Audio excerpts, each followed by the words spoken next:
What happened? No! He must have I don't hung know up what happened. since we don't have the ability to do that. Yeah, hang on. I'll email him. It's weird because it looked like his bandwidth was fine.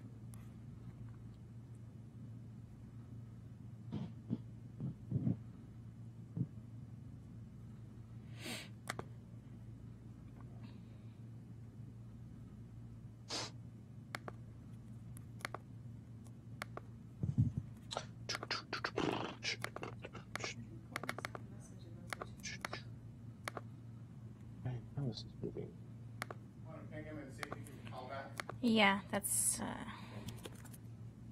Also, hello, Internet. We're live to the world.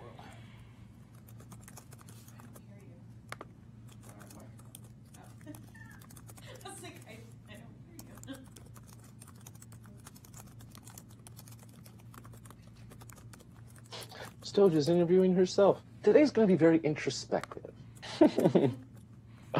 No. Oh, man. And Inception-ized as well. Ooh, and you just walked away from yourself because it's flipped. That is such a trip. It's like watching The Last Jedi all over again. Rey meets herself. Oh, God. Snap, snap, snap, snap, snap, snap, snap. Wow, that's actually really weird because it's on a delay. Wow, that's weird. That's so weird. I just emailed the guest to figure out what's going on. Oh.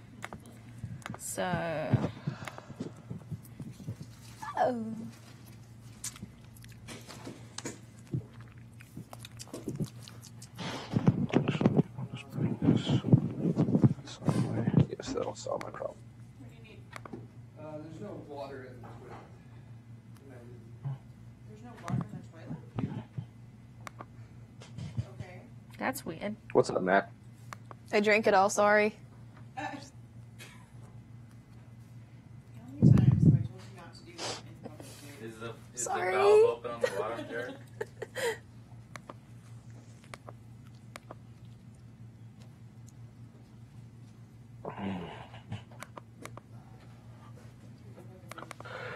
What is on the menu tonight? Well, we have launches, we have news stories, we have an interview with MadeInSpace. It's going to be quite fascinating.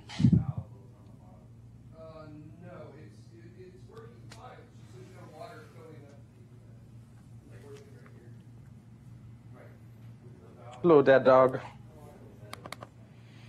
Yeah, I can't get a hold of our guest. So, I don't know what's going on. Hold the light for a moment. See if we can. It only goes 90 degrees. Okay. I just don't want a surprise that's in there. How do I change? Are we still a couple of minutes away anyway? We got 4 minutes.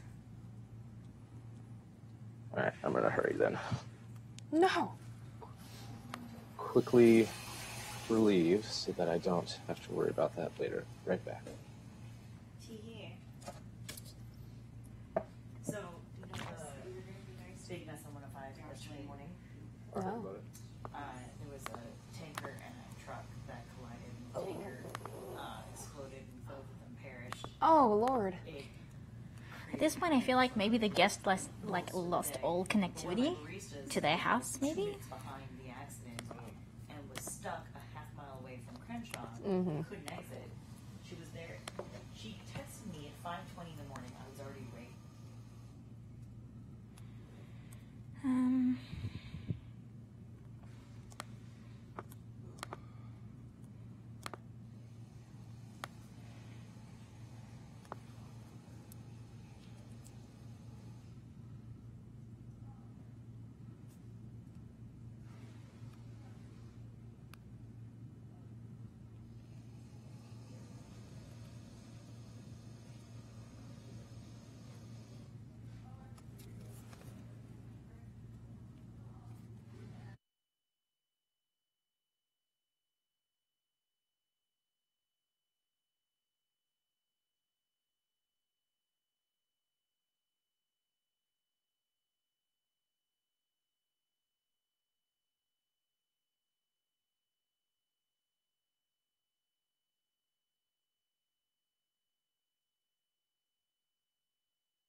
That's yours. No. That's not mine. Oh, Hello, Internet. So here's the deal. I got one. Working on getting our guest back. We had him, and then Internet happened. Power and then number issues. 2, I messed up the launch minute thing on export, so I have re-exported it, and it's uploading now, but with our workflow, it has to like upload to the cloud and then re-download to the cloud and sync to the rundown and a whole bunch of things. So we'll be a few minutes late, I think, today. So just hang, have fun, stuff and things. I just got in contact with the guest, Ben. They're... I know. Yeah, cool. I understand. Oh.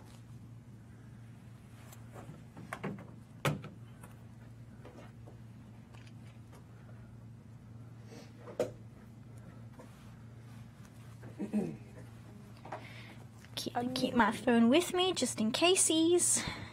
Hopefully you can't see it there. Alright. All right. Capcom check. Checking on Capcom.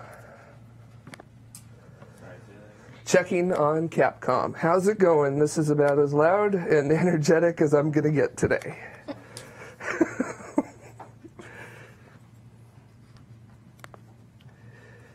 Okay, there we go. All set. Thanks, Chris Now I'm going to Radcliffe. put my ears in so I can hear people.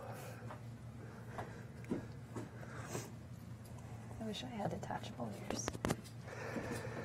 Just remove my ears. Just throw it at I people. mean, I feel like you can buy detachable ears from somewhere 2 miles away.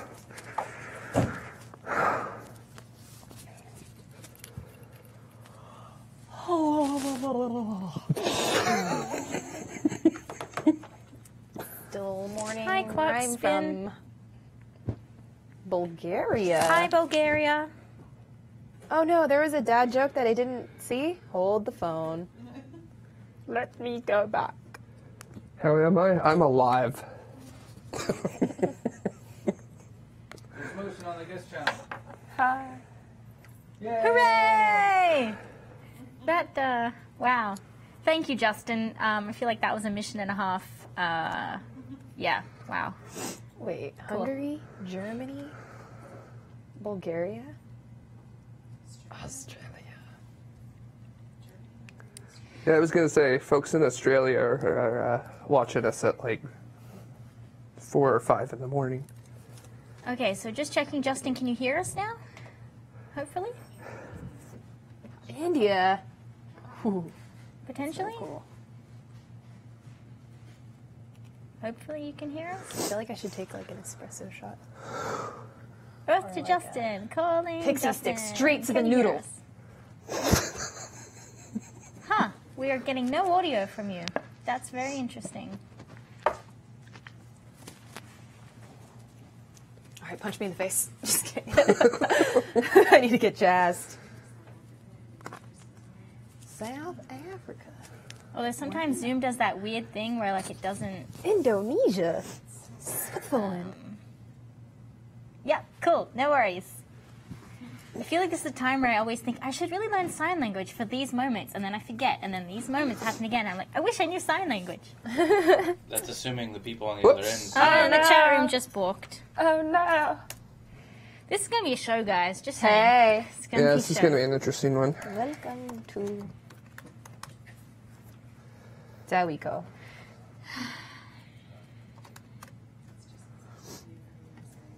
It's all your fault, Kitty. It's all your fault. I do not have a chat room at all. Completely gone. So people, if you're watching, you're going to have to telepathically tell me what your questions are. That's how that's going to work. Oh, Sweden. I thought they were putting. I thought that was like a furniture name. Linköping. Okay, now can you hear us? Question mark? Justin?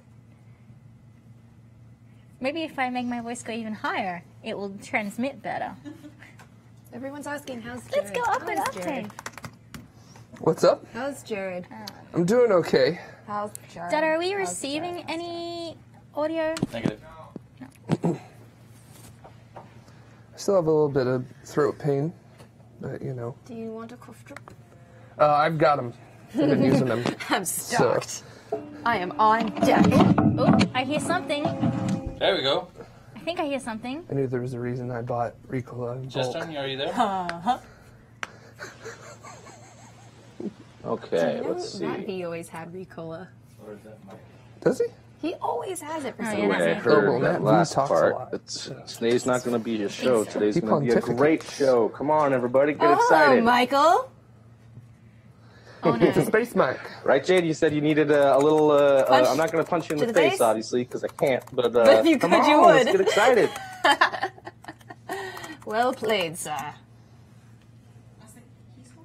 Although if you stand about right I think here, I it's- can try. So now they're hotspotting their phone because their home internet went down. So I think we're fighting bandwidth issues. You having a moment? This is awkward. I think we in a are. moment. And you're in between us. Sorry. Oh no! Jared sandwich is just fine. Oh yeah, we're into that. Oh, Good. okay. I'm not going to say no. We're into that. We do that around here. We do not do that around here. No. We're all about the love here on tomorrow. That's right. Dang, is It's it about after love, dark tars. already? Love for each other, love for our worldwide audience. Thank you, everyone, for joining us on your Saturday or Sunday, depending on where you are. Ooh, Spain. Always wanted to go to España. Spain. Same. I definitely want to go to Spain. I just want to go everywhere. Lego. I Same. don't want to go anywhere ever. I hate traveling. I'm just kidding. Hey, we can just have a Backstreet Fries. Backstreet Boys? Yeah, that's precisely not what I said. Sorry. Still love you. That's a weird thing Hey, to invoke. yes.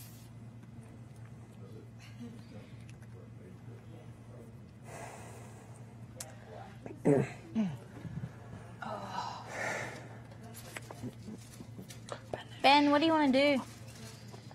Going places is so 2017. True that, Space Kyle. We're at a place now where Yeah, I'll just VR myself. home bandwidth went down, Right? and they're on. We have Google Maps. Why go anywhere? Yes, Ever. my phone looks really not good. So, I mean, it was sort of Jared. fine, and then it just dropped out. So Another irrefutable argument. there was also no audio when they're on their phone. What was that, For some Mike? reason. during my news story, my SpaceX news story, I especially want you to ask me about the whole load and go Yes. procedure. I don't know if you saw the questions that are in there. Open But, the Yeah. on your phone.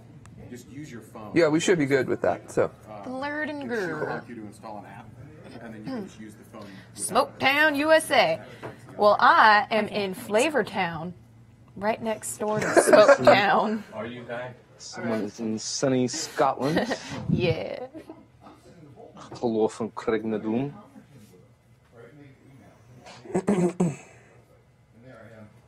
Your goatee's a little wacky. Well, that's Everyone's giving you because a I weather report. shaved This is for beautiful. tomorrow. Give me 12 hours. You'll regret the day you said that. These clams just keep getting uglier. What the deuce? what? I think it's my favorite thing I've ever read where I didn't know the context. And I don't want to know the context. I'd like to just keep it like this. Oh man. So I told him, these clams just keep getting uglier. Arlington, Texas. Bergen, Norway. Hello, Lars von Braun. Ooh. You guys got some good music in Norway. Rage 303 from Arlington, Texas. What's up, dude? Someone made an AI watch 1,000 hours of diners, drive-ins, and dives and made it write a script for the show. I gotta see that. Oh, that sounds so cool. A whole lot of mouth noises, I would hope. That poor AI. That poor AI. I happen to love D&D. I cannot wait till we have like full-blown AI all over the place. I'm gonna be so nice to the robots so that they'll keep me as their pet when they take over. Same. It's just like when I play games that like have you make your own choices. I'm just like the most polite person ever. So, Right? That's the whole internet. The internet's always really nice. Oh, All the yeah. time. Super duper That's nice. me, dude. Like you have your scale of like good and bad choices, and mine is all the way on the right of good choices. you know what, I don't though? even have the option to like steal Justin. anymore. How you doing? I think we're underestimating the fact that AI could probably sense your brown nosing and be like, this man is weak. I think we might be able to hear you potentially. I think. Yeah, I'm on the hotspot. Can y'all hear me? Yeah, we Yes, can hear you there we now. My first question, though, is the storm close to your house, and do you need to not be doing an interview right now? Like, should you be heading somewhere away from the storm? This is just... No, this is Florida afternoon weather, unfortunately. Oh, right. Okay. Cool. Just wanted to check and make sure, because rule number 1 of the show is, keeping safe. So... No, the rule number 1 is no dying. Well, yeah, I just had to reword it, for clarity. Justin, can I get some audio from you? Tell me what you had for breakfast, please. What did I have for breakfast? I think I had cereal for breakfast. All right, cool. Thank you. Make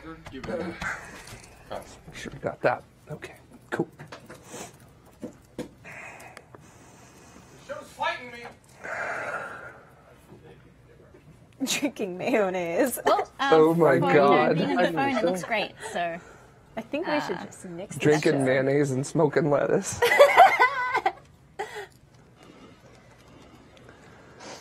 Snorting Don't do too paprika. much of that, kids, otherwise I think you'll we're be nearly ready washing to the laundry start. and folding the dishes. Oh, okay. Ben's holding just up need the a show.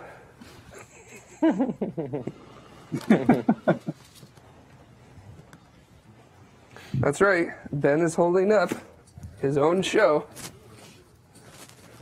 Hey, as long as it's not me. Yeah, that's true.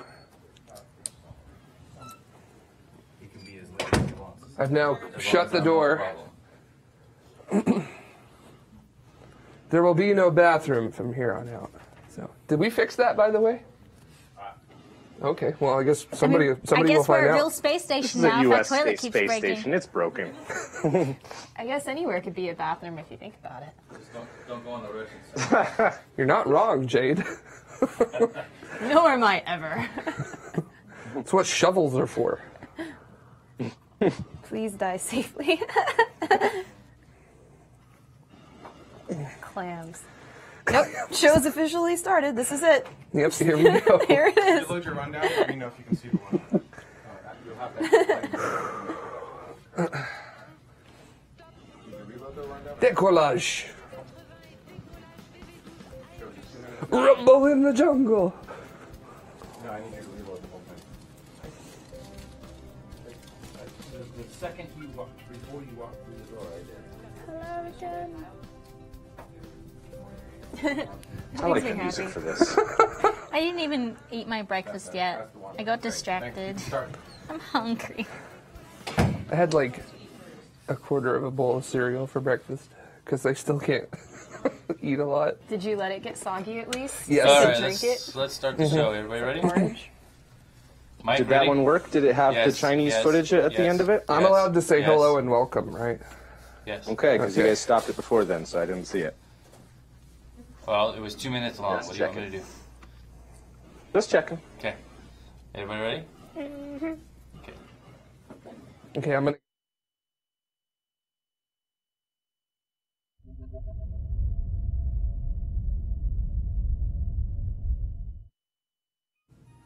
Hello and welcome to Tomorrow. Now we've got some really cool stuff today, Jade. We have water ice on the surface of the moon. Oh, and Mike.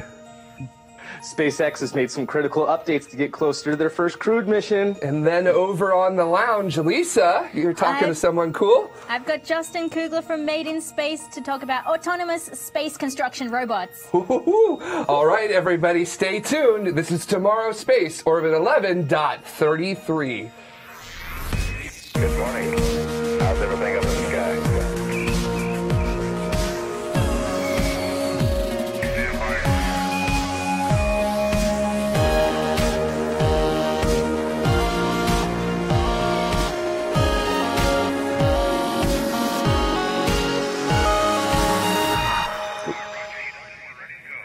Hello and welcome back to Tomorrow. Now, before we get officially started, we want to thank our Escape Velocity citizens.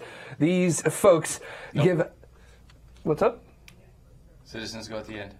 Oh, they do? Yep. Okay, sorry. Messed up on that.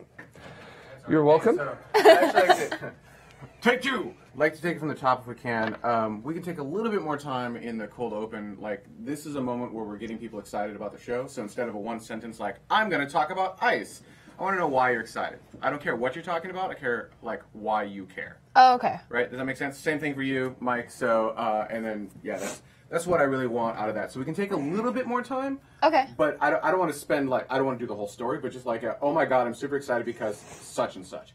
So you may want to almost reword it like what are you excited about? What are you excited about? Gotcha. Like that. And then yeah, we moved the Patreon, so it still loads it in. Gotcha. Preview, so ignore that. Threw me off. Yeah, so it's okay. It's cool. You haven't been here. Yeah. So you're a little.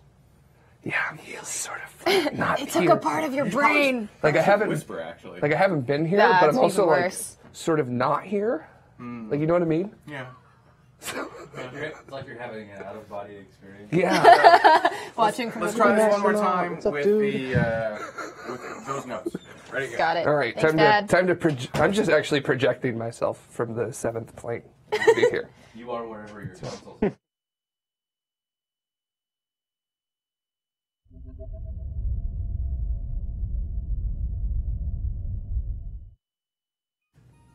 Hello, everyone, and welcome to Tomorrow. Now, before we get started with our show, Jade, what are you excited about today? Yo, straight up, we have found water ice on the surface of the moon, our moon. That's right, water ice confirmed. Now, Space Mike, what are you excited about today? Oh man, SpaceX has made some really critical upgrades to get closer to the first crewed mission, and I cannot wait. It's going to be so exciting. Oh yes, it's very pretty. And then Lisa over on the observation lounge, what are you excited about today? Well, I have Justin Kugler from MadeInSpace to talk about on-orbit construction space robots. Oh my gosh, we've got so much to talk about today, and this is Tomorrow Space Orbit 11.33. Good morning. How's everything up in the sky?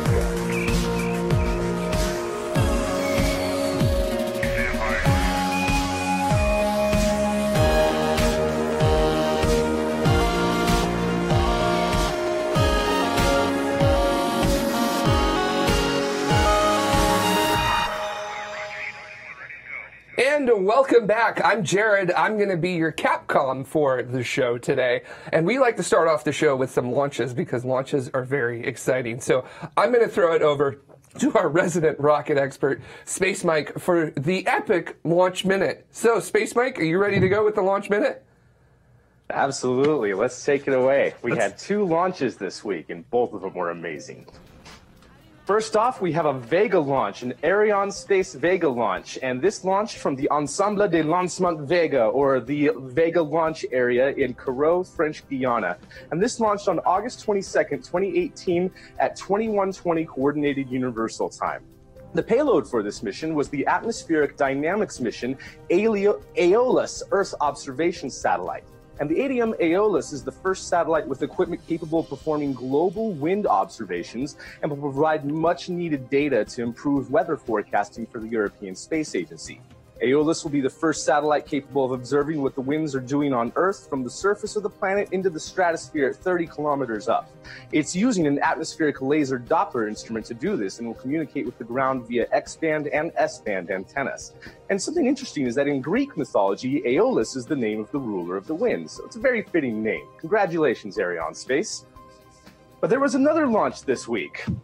We also had the launch of a Long March 3B rocket, which had an optional YZ-1 upper stage, otherwise known as the Wangzheng or Expedition 1 upper stage. And this launched from Launch Complex 2 at the Xichang Satellite Launch Center in Sichuan Province in southern China, and launched yesterday, August 24th, 2018, at 23:52 Coordinated Universal Time. Now, the payloads for this mission are Beidou 3, numbers M11, and Beidou 3, M12. M standing for MEO, for Medium Earth Orbit. And the satellites for this are really cool. What they're doing is they're trying to provide a global network for their GPS system, their Beidou navigation system, Beidou meaning compass. And something I'm really excited about is we're getting a lot more information about that optional YZ upper stage, which is similar to the Russian Fregat upper stage. And just once the Beidou network completes its network, it's going to be great. And this was just the amount of launches for China this year has been amazing. So 23 launches so far for China. Great job. Woo! And there you have it, the launch minute from Space Mike. And of course, you just said China has had its 23rd launch. What are the launch stats looking like this year? So for the Vega launch, that actually puts the European Space Agency at 4 orbital launches so far this year in 2018. And as I said, we have 23 launches for China so far this year with that successful Long March 3B.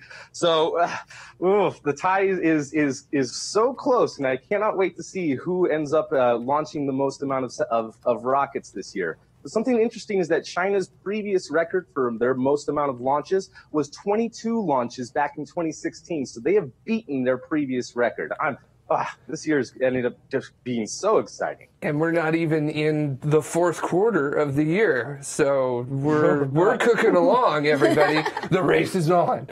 And what was the most exciting thing this week out of the launches that we had? What was it?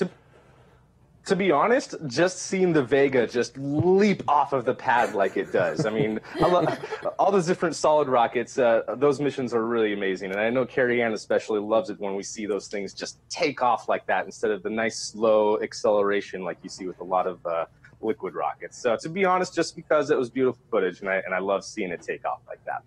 Yeah, solids, they really give you a good kick. And just to kind of give you a perspective of it leaping off of the pad, Vega's about 30 meters tall, so it's not itty bitty, and it gets out of there very quickly. So go rewatch the launch and realize that you're watching a 30-meter tall candle leave the ground very, very quickly. Very heavy candle. Yes, a very, very candle. So we're going to go ahead and switch it on over to Jade because you talked about it earlier in the beginning of the show. So tell us about it. So I honestly had to go through and reread the headlines because at first I was like, well, hold on, water, moon, I've heard this before, water, surface, moon, impossible. And clearly nothing is impossible. And yes, actually, we have found traces of water ice on the surface of the moon. And we actually found them towards the poles. And this is not super surprising considering it gets pretty darn cold at the poles. They basically found water. Scientists found water ice in the bottoms of these craters that are in these regions, as you can see here, thanks, Dota, where you see those blue dots. Those are something called permanently shadowed regions. And basically because of moon's tilt, there are certain regions that really never see direct sunlight. And so what happens is water vapor actually gets trapped in like a cryogenic grave and theoretically can exist there for billions of years. And that's exactly where we found water. Who's we ask? It was data from M3 off of the Chandrayaan-1 probe that India had sent up. And M3 stands for Moon Mineralogy Mapper. And essentially it identified 3 specific signatures of water ice at the lunar surface. And so, we found water on the lunar surface, which is pretty darn exciting. But haven't we already found lunar water on the moon? I am glad you asked that, Jared. Yes. In 2009, you probably remember when we crashed the Lacrosse satellite straight into the moon. No regard for how the moon felt about that. Yeah. But essentially, we found subsurface water. So yeah, we found traces of water underneath the ground. But this is exciting because it's above ground, not underground, like the Smiths were at one point. No, and this is really cool because basically, if the water is on the surface, then it's easier to access than having to dig through any permafrost or anything kind of tricky like that. So where does the water on the moon come from? I brought it there. You did? I'm kidding. Nice. No. The water droplets guy. No, actually, so there's a few sources that water can come from on the moon. It can come from impacts like meteors and comets crashing in, or it can come from within the moon itself. So like I said, there is a layer of permafrost. There's ice underneath the surface of the moon. But the third option is actually kind of exciting, kind of cool. It's like a lab on the moon itself. Essentially, solar wind can come in and interact with oxygen on the surface of the moon and literally create water molecules. So that's another way that we can find water on the moon. Whoa, that's pretty wild. And why is that important to have water on the moon? Well, I'm sure you've all heard of the rumors of one day having a magnificent lunar base. Well, this brings us one step closer. Because if we, want actual astronauts to be on the moon, well, us humans, we need water. We get quite thirsty. But water is actually really expensive to transport from Earth to the moon. So if we can just have potable drinking water already there waiting for us, then that actually decreases the amount of load we would have to send up there. And I heard somebody mention in the chat already, well, rocket fuel. And yeah, exactly. So essentially you can take the water molecules and, separate them into hydrogen and oxygen. And hey, there you go. Rocket fuel. Bam. Yeah. And this all kind of comes back to, human exploration of the cosmos, which is a big thing that we get excited for here at TMRO, and this really does bring us one step closer. So in our chat room, really well-named person from YouTube, sometimes I comment just because, good name, is asking, do we know how much water there is? Or is it just simply a recognition by that instrument that, oh, there's water there? Exactly. So it was in trace amounts. It's not like we found giant glaciers. But from what I understand, there still needs to be additional analysis of that data. But for now, we did find traces of it, which is exciting because that could mean that, hey, maybe there's more than we thought there is. Cool. And Vax Headroom, our resident Moona bomber here, who actually worked on the L-Cross mission, says that the LADI satellite, which was in orbit around the moon from 2013, says that they found water everywhere on the moon and helped us understand and create the lunar hydrology theories. So some very interesting stuff. So those 3 ideas that you had that came through, that sort of was supported by the data that came from M3. And it's also kind of exciting, too, because, I mean, you think of the moon, the prevailing theory is that the moon was once a part of us, a part of Earth. Something smashed into us, and boom, we have a moon. It didn't exactly happen like that. But the fact that the moon was once, a part of Earth, it would make sense that, hey, we'd find water there. Because I don't know if you noticed, but there's water everywhere here on this planet. Yeah, and it seems that everywhere we're looking, there actually is like some form of water there, like either water vapor or water ice. It's very moist. So, like even on Mercury, there's apparently water ice there in the poles. So, wowza, that's very, very cool. So thanks for that very moist story there. Anytime. And now, Space Mike, you have got some very exciting updates for us, and I'm just going to kind of let you roll with this because you were already getting very excited at the beginning of the show, and I know that when you get excited, it's just we put the quarters in and we let you run. So, Space Mike, just have a go. Feel free to interrupt me at any time if I get a little carried away. But I was so excited for this because over last week on the launch pad that sent humanity to the moon and launched 85 out of the 135 shuttle missions has been upgraded. It has had the new SpaceX Crew Access Arm installed to enable the pad to be returned to a human-rated status. Wow. And oh my gosh, this thing looks so futuristic. Oh man. And one of the reasons why I'm so excited about this is because even though there's been delays in the uncrewed and crewed flights of the Dragon, SpaceX is moving ahead with all the different reconfiguring of the launch pad over the next few months to return it to that human-rated status. And I did also want to share, there are some views of the tower from our community member, Loopy, known as a Wild Loopy Dragon on Twitter, who, by the way, Loopy is just a great resource. Thank you so much for submitting these photos. So there's a couple of different views of the Crew Access Arm as it's installed there, and that is just, oh man, I'm so excited for this because this is the Crew Access Arm that Dragon riders are going to cross in order to ingress or enter into the Crew Dragon.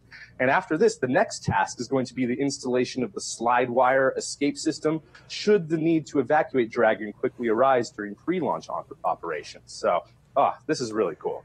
And also, tell us a little bit, too, about how this relates to load and go, which is a new type of rocket fueling procedure that NASA's approved. What is, first of all, can you explain load and go and then how sort of all of this is relating to that?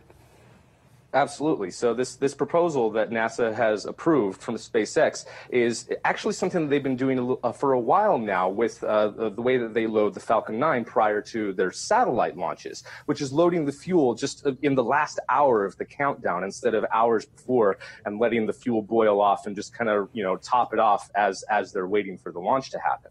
And it actually turns out that this might actually be a little bit safer. The whole reason for this is because of the super chill densified propellant at the Falcon rocket. And if that propellant, it needs to be loaded at the last second because as it warms up, that'll bleed off and it'll reduce the amount of thrust that the rocket can perform. So this is actually is really helpful to make sure that they get the most amount of thrust out of this. And the way that it's safer is that as they're loading the vehicle, ground crews are actually going to be far away from the launch pad when they actually are doing the fueling. And if anything does go wrong, the abort thrusters, the Super Draco thrusters on the Crew Dragon are going to be activated and primed so that just in case anything happens, they will be fast enough and powerful enough to push the capsule and its crew safely away from the rocket if there was an explosion. So even though there was a lot of kind of controversy over this as to whether or not this would be a safe procedure, turns out this would actually be safer. So I'm really happy that this has been approved and that these milestones have been met and that SpaceX is getting ever closer to their missions. The uncrewed demo flight of the Crew Dragon is going to be happening in November of this year. That's at least the soonest that it's scheduled for, no earlier than November. And then right now, the crewed mission, the Demo 2 mission with NASA astronauts Doug Hurley and Bob Behnken, is scheduled for April of 2019 for a flight to the International Space Station. So it's getting so close. We've been waiting for this for a long time, and it's about to happen. So I am so happy about this. Yeah, I mean, I was just literally thinking back to like commercial cargo started like when I was still in high school, and like here we are now. Finally getting this ready to go. We do have some comments and questions from the chat room just to kind of highlight these. Smokey Durg says that the arm looks like something from 1980s Disney. So I would agree with that. Dark Maze says that it looks so 2001. And by the way, I'm thinking that these things look cool from SpaceX. That's kind of no accident, if you will, from that.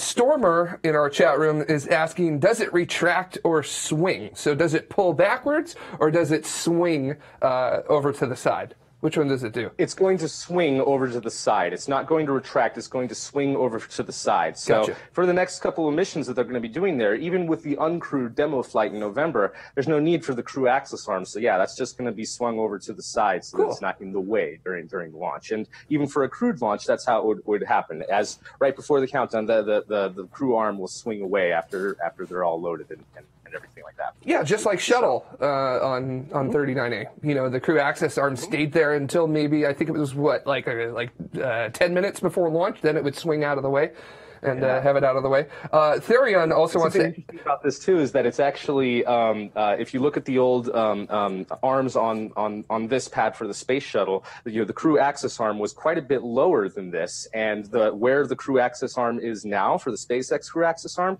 is where one of the fueling arms were that kind of reached onto the top of the orange tank of the space shuttle. So it's about that same height, just for reference. There you go, self-loading payload. What do you know?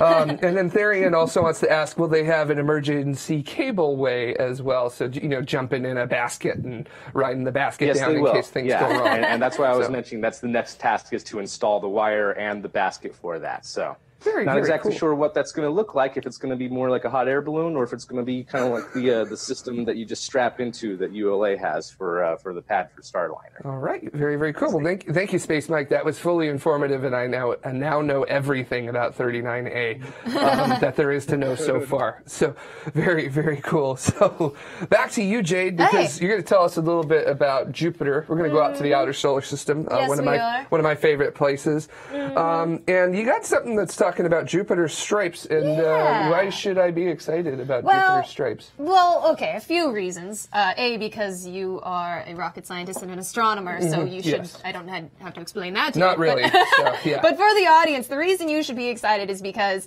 when we think of our solar system as a whole, some of the iconic imagery that comes up is, we have Saturn's rings, and then we have, Jupiter's stripes. And it's been something that for literally centuries, we've been able to look at and wonder, what the deuce is that? I mean, to me, it always kind of looked like a cat rolled up in a ball and, sleeping. But it's not a cat. It's not furry, although that'd be kind of cool.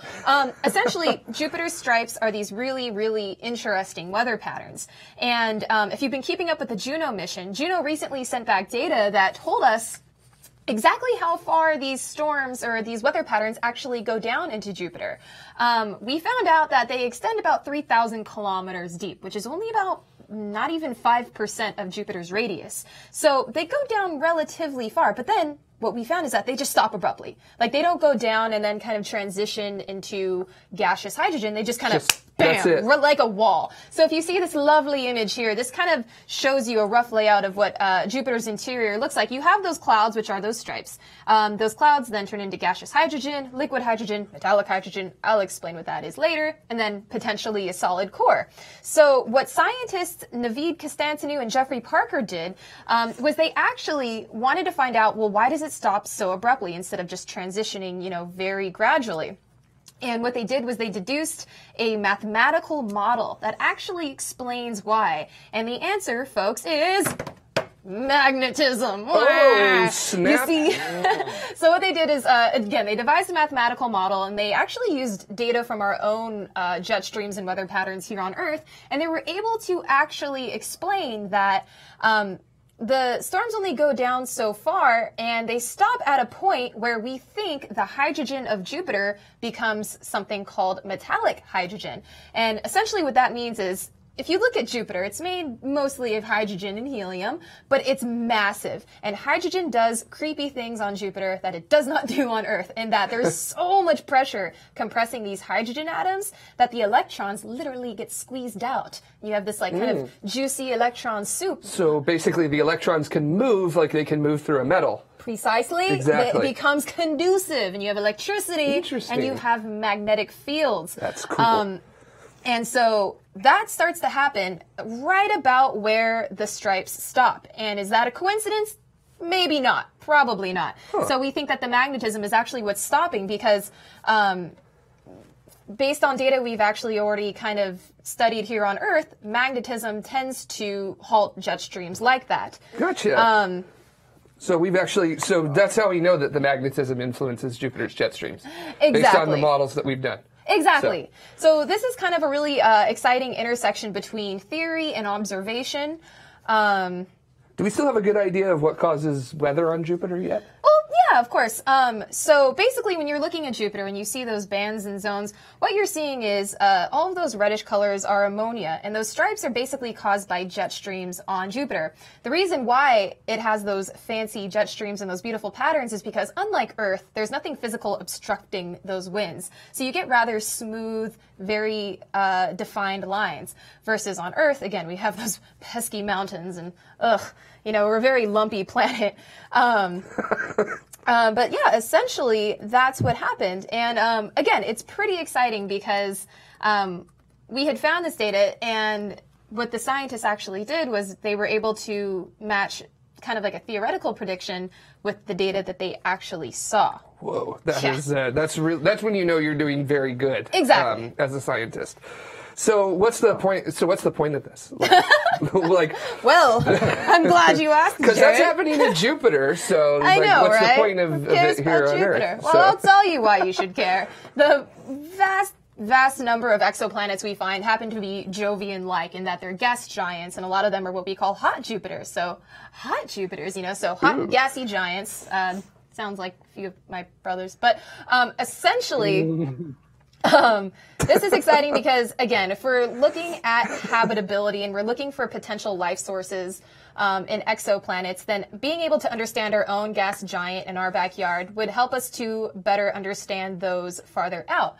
And I mean, even without having to use habitability as an excuse to study, you know, Jupiter, it's knowledge for knowledge's sake. Again, it's always really cool when your theory lines up with what you see. I mean, look at Einstein. He had all those great theories, and then hey, even today we're still finding out that hey, he was correct. Yeah. So I mean, just discovery and knowledge for knowledge's sake.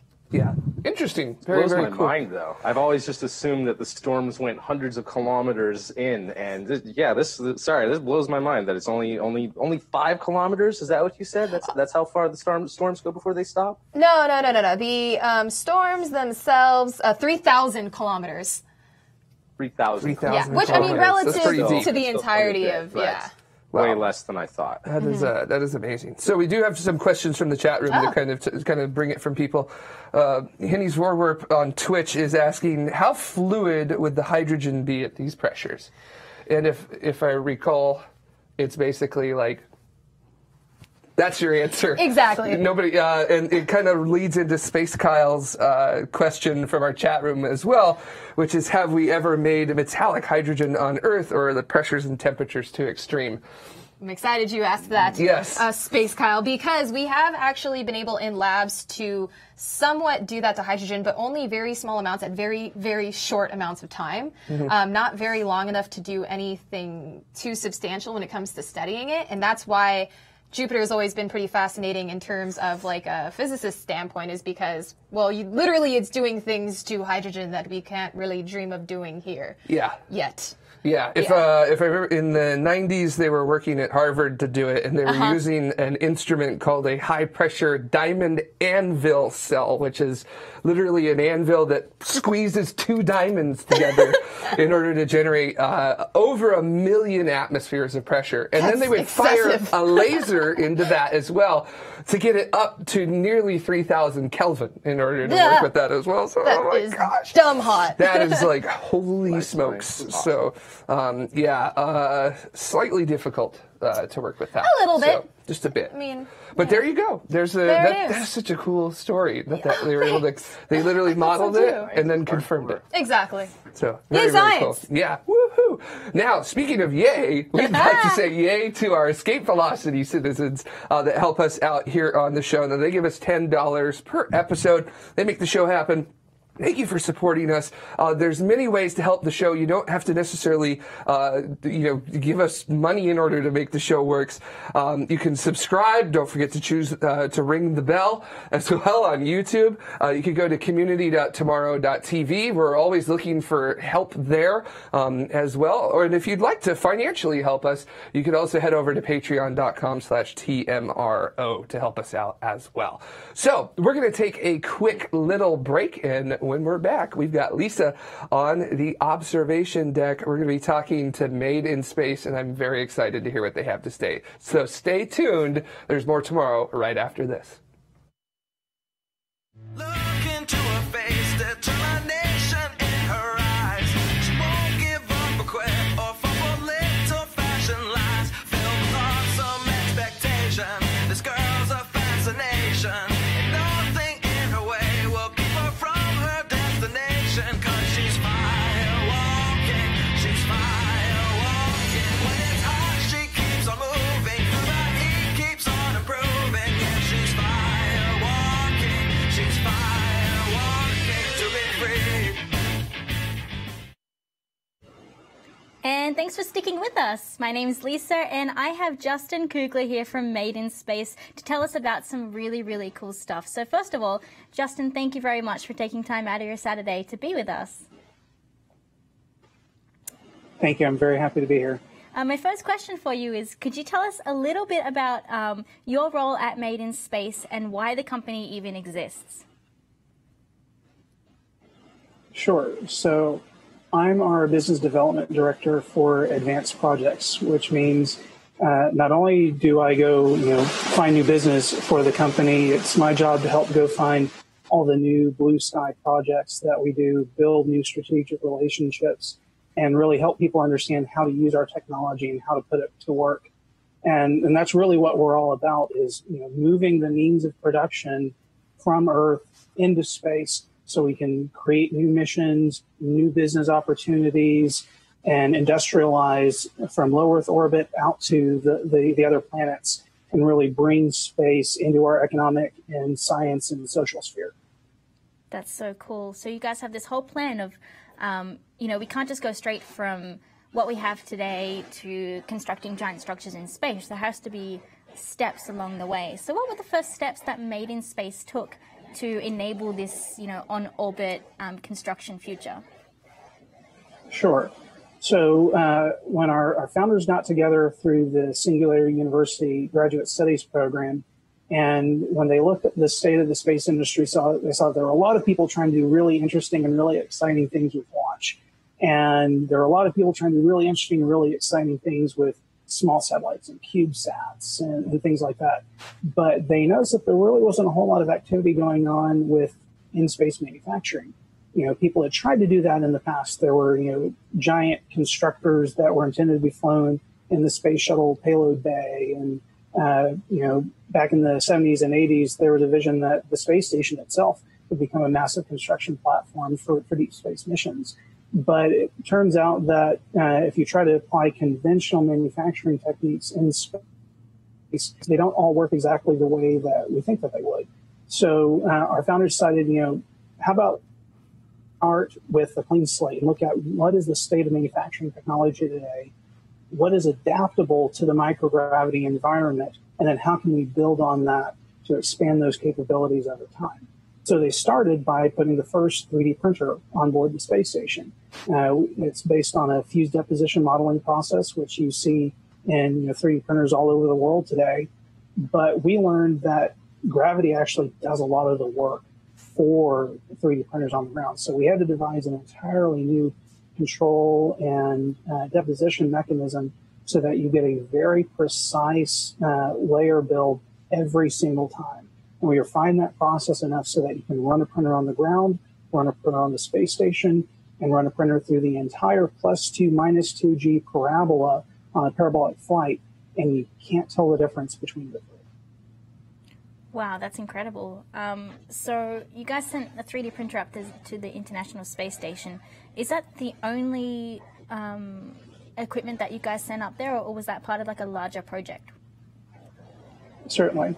So the first 3D printer that we flew in 2014 was a NASA-sponsored tech demo where we did a ton of characterization work with our partners at NASA Marshall Space Flight Center, really getting the science and the process behind doing 3D printing in space down to a science instead of an art.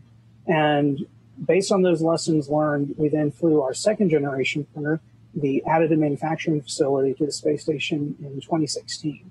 And that is a fully self-contained facility. It fits in an express rack locker on the station. It's entirely self-contained. All the astronauts ever have to do is, occasionally change out feedstock cartridges and take printer pieces out when they're done. Otherwise, we run it all from the ground. We can run multiple different materials in it. And we own and operate it as a commercial facility through the ISS National Laboratory. So whenever NASA wants to use it, they issue us a task order, and we provide manufacturing as a service. And then if there are other customers, non-NASA customers, that are interested in utilizing that capability, they can then give us contracts just like they would Shapeways or some other terrestrial company to provide that same service. We just happen to do it on a platform that's moving at about 18,000 miles an hour and is in constant freefall. There must have been a lot of challenges, I guess, associated with 3D printing in space. You guys seem to have nailed it so far because you're continuously improving and sending bigger manufacturing equipment up to the ISS. But what were some of those kind of challenges that you guys had with the zero-G environment? Well, one of the biggest challenges is that, when you're calibrating a manufacturing machine here on the ground, you do have, people in the loop, hands-on right there. So if you identify a problem, it's fairly easy to fix it, adapt it, and get it back into production. But just by virtue of the nature of the flight cycles to and from station, and that we're having to do remote operations with an amazing group of astronauts who may not have even seen the briefing on how to operate the printer until they get to the space station.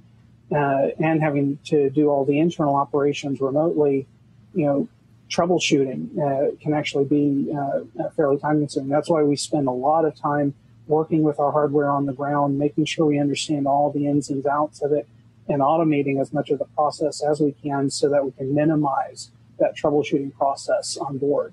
And in the process of learning those lessons with the first printer, and that we've since applied to our AMF and other new payloads that we're flying to the space station, we've learned to make it as user-friendly as possible. So, for example, we design things so that an astronaut only has to use one hand to change things out because, on the ground, you're letting gravity do a lot of the work for you. You've got your 2 feet on the ground so you can use your 2 hands.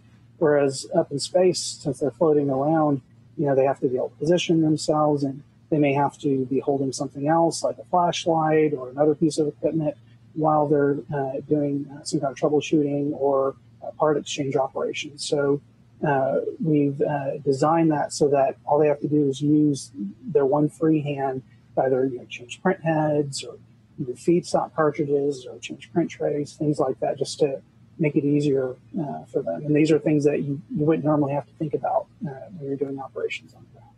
Yeah, I didn't even think about that until you said it. But as soon as you said it, it makes complete sense. Your hands are a valuable resource in microgravity because you always have to secure yourself so you don't float away. So that's a really cool design thing that you guys have incorporated. I have another question here relating to those different challenges of printing in space. It's from our chat room, and it's from Twicked, who asks, with such a controlled environment like the ISS, like the temperature and the humidity, were those conditions perfect, or did you have any issues related to those environmental conditions on the ISS? No, that's a great question. So with all of the hardware that we fly to the space station now, we have a built-in environmental control unit. It's in part to make sure that nothing that we do with manufacturing operations emits anything harmful to the crew. And that's my 6-year-old daughter. Hi, Ellen. The internet says hi to Ellen so they have very strict requirements on what you have to do to keep the crew safe, because we don't want anything floating into their eyes. We don't want them breathing anything in. So our environmental control unit makes sure that both nothing nasty gets out into the cabin air, but it also turns out that with the astronauts living and working and breathing and exercising, it's actually a fairly humid place in some ways. And some of our manufacturing operations, like our fiber optics manufacturing project, require ultra low humidity.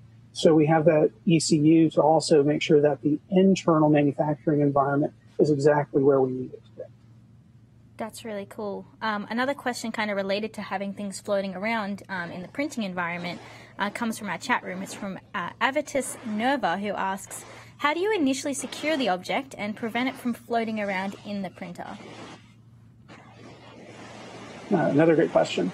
So for our 3D printer on the station AMF, we actually have print trays that act as a starter surface, and that's where we start manufacturing the part.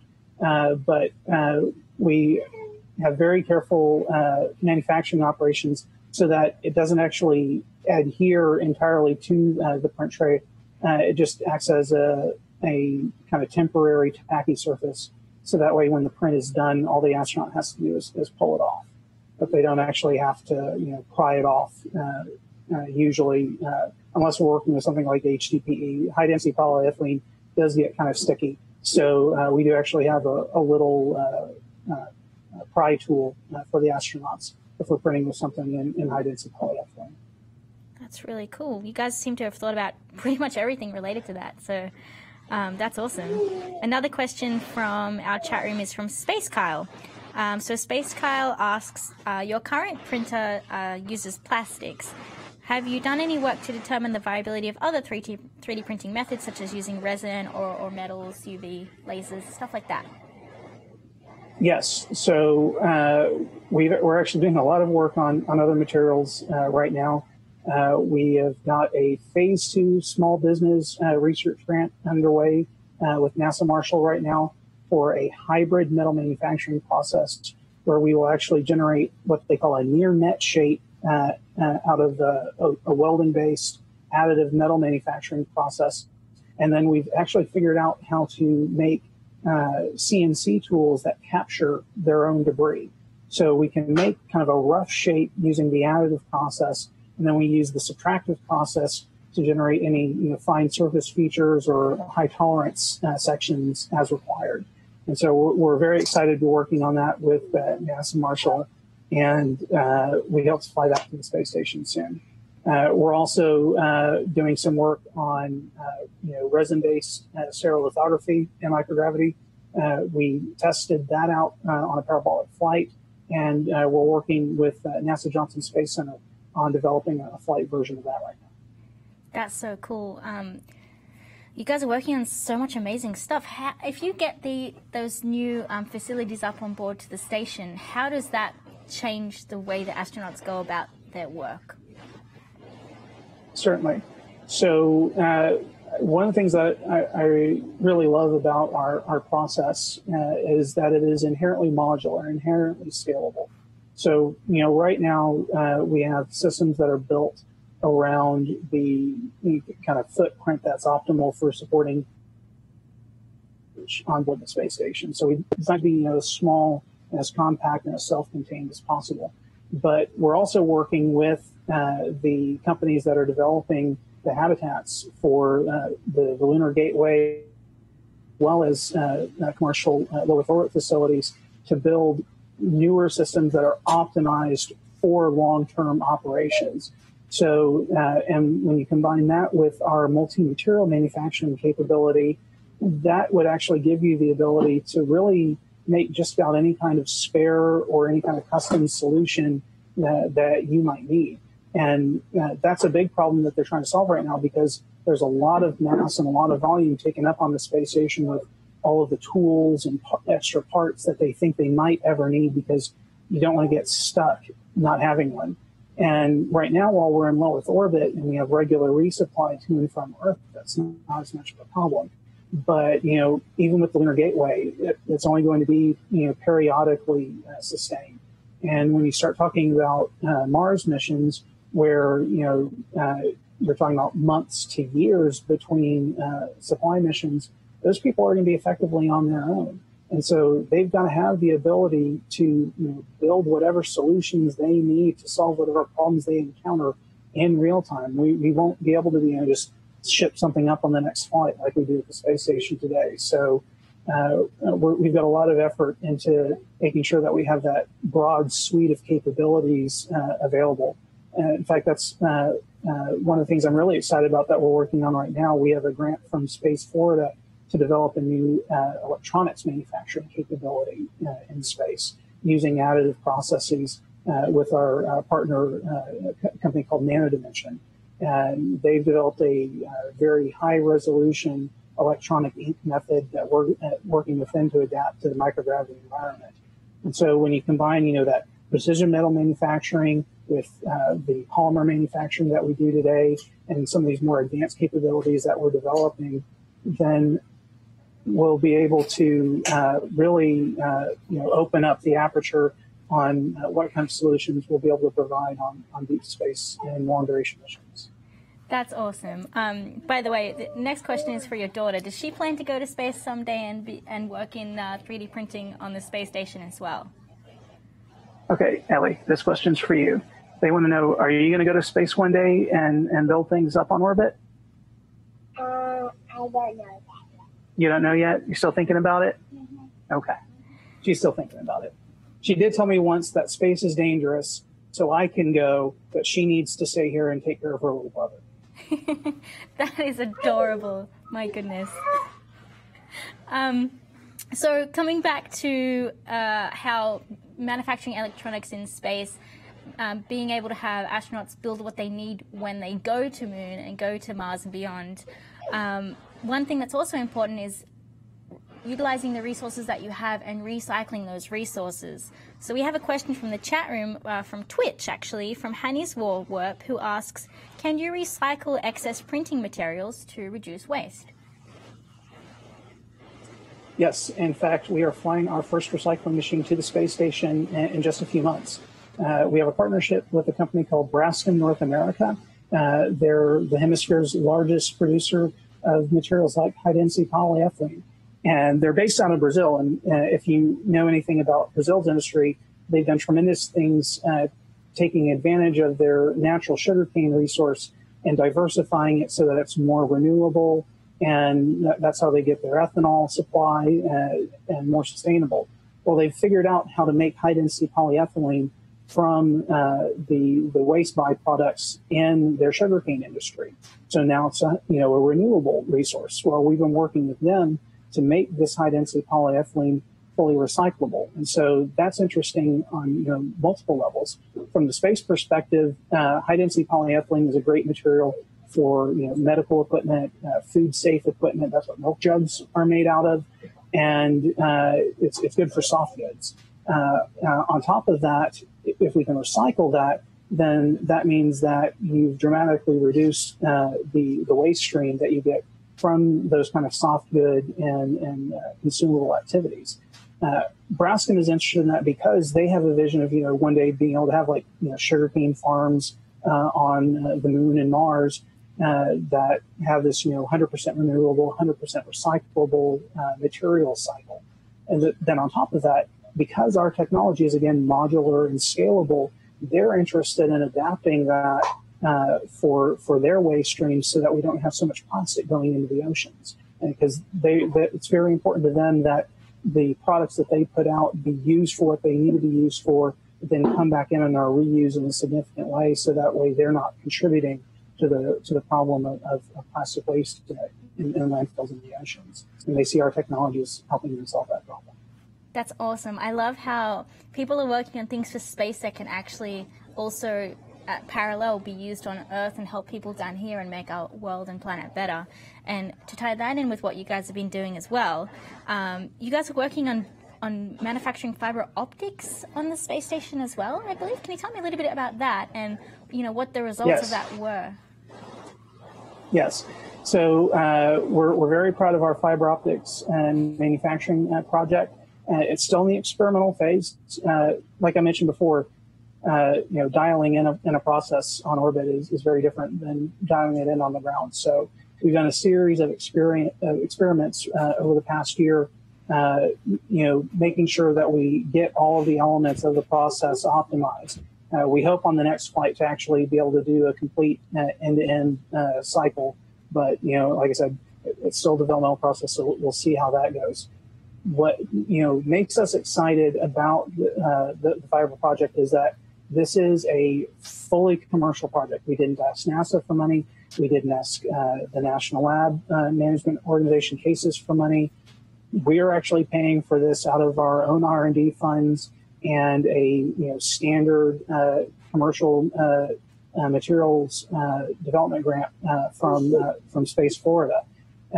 Essentially, they're investing in that project the same way that they would invest in, say, SpaceX or Blue Origin to buy equipment for their factories here in Florida.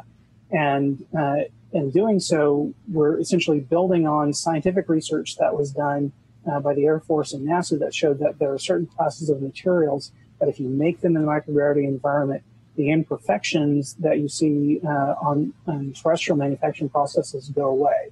And this is really important for this particular class of heavy metal fluoride glasses, that if you can ideal state, they have a 3 times wider transmission window than silica and up to 100 times less attenuation than silica. So that leads to better fiber optic lasers, better network connections for server farms, and eventually one day we hope to actually be able to make entire transatlantic cables with no repeaters out of this material. Now, obviously, to make thousands of kilometers of cable, we would need much larger facilities than what we can fly on board the space station today. But that excites us because if we can demonstrate a minimum viable product on the facilities and infrastructure that we have today and close that business case, that creates a virtuous cycle where we can bring in more customers and build up more business and eventually have a facility of our own. That's really cool. It seems like you guys have sorted out where you guys need to go. You've done all of your initial testing. And you're right, if you can make this business case close and you're demonstrating this tech, this leads to a much more positive space tech future regarding on-orbit construction. So what is next for you now that you guys have proven that you can print on station, you've proven that you can do fiber optics, high-quality fiber optics in space? What's the next step?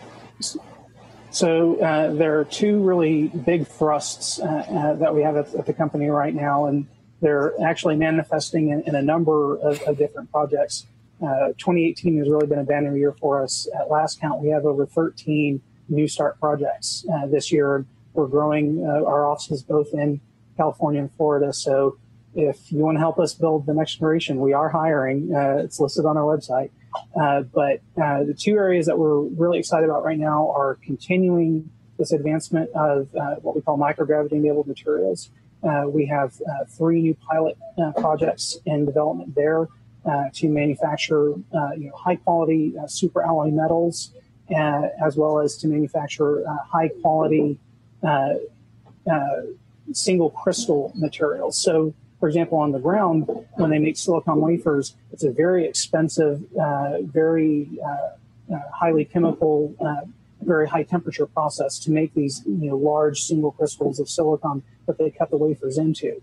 There's some research that suggests that we can actually make better single crystal materials in the low gravity environment on board the space station. So we're investigating that. Then the other kind of big flagship project that I'm really excited about is our Archinaut technology for in-space manufacturing and robotic assembly. A big chunk of our team is down in Southern California right now doing an entirely automated manufacturing and assembly test in the big thermal vacuum chamber where Northrop Grumman has tested the James Webb Space Telescope. This is important because what we do is take the launch shroud and the limitations of the launch environment out of the equation. By fabricating structural components that are optimized for the low gravity environment from raw feedstock, we can build space structures that are much larger and much more efficient than anything that's been imagined before. So we're doing that functional demonstration here on the ground right now, and we're waiting to hear back from NASA on our first proposal to actually test that in an operational sense up on orbit. And if we get that award, which we very much hope we do, we'll be doing that demonstration in about 3 years. So with the Archinaut program, we just watched some footage there of the Archinaut robot arms grabbing different pieces and constructing them together. It looks like autonomously. But the Archinaut program itself, it's not just one mission, right? Are there multiple steps in Archinaut? Because I have a couple of videos here from the Ulysses program and the DELO program. What are the differences between those? So the thing that really excites me about the Archinaut technology is that it truly is a platform technology. By combining extended structure, additive manufacturing in space with robotic assembly and automatic integration, you can accomplish a wide variety of missions, from building trusses to building antenna segments to building interferometer booms. It really unlocks the imagination in terms of what you can do and what kinds of missions you can accomplish. And that's why we have a number of applications projects that are underway now with NASA, DARPA, and we're starting to talk with some of the large space prime integrators about how they can put our technology to work. That's awesome. And so what kind of structures will the Archinaut program be capable of building on orbit?